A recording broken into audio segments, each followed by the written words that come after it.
Have you ever encountered the Fall Guys error code LS-0013? This pesky error tends to pop up when launching the Fall Guys game, often due to issues with your directory administrative privileges.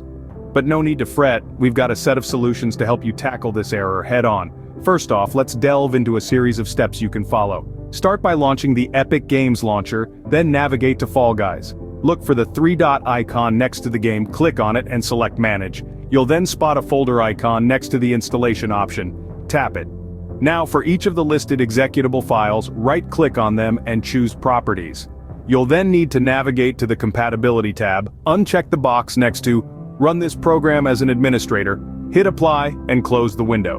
Now, it's time to relaunch the game and see if the error has been resolved. The second fix involves verifying the game files. If you're on Epic Games Launcher, you'll need to launch it, then head to the library. Right-click on Fall Guys, choose Manage, and then select Verify. For those using Steam, the process is slightly different. Open Steam, go to the library, right-click on Fall Guys, choose Properties, then Installed Files, and finally verify integrity of game files.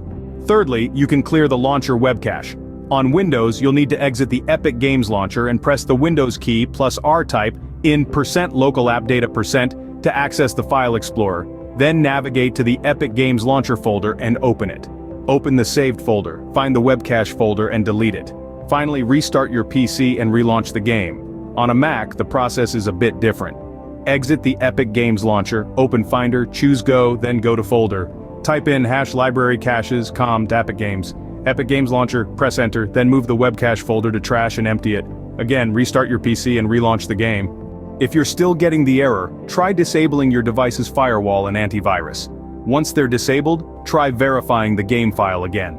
And lastly, if all else fails, reach out to Epic Games Support to report the issue. At this point, you might need their assistance to resolve the error. So to recap, we've covered several potential fixes for the Fall Guys error code LS-0013. These include adjusting your administrative privileges, verifying game files, clearing the launcher webcache, disabling your antivirus or firewall, and finally, contacting support. Remember, it's all about trial and error, so don't be disheartened if the first fix doesn't work. Keep trying and you'll be back to your game in no time. If you like this information, don't forget to subscribe, and for more tech updates visit Quaries.com.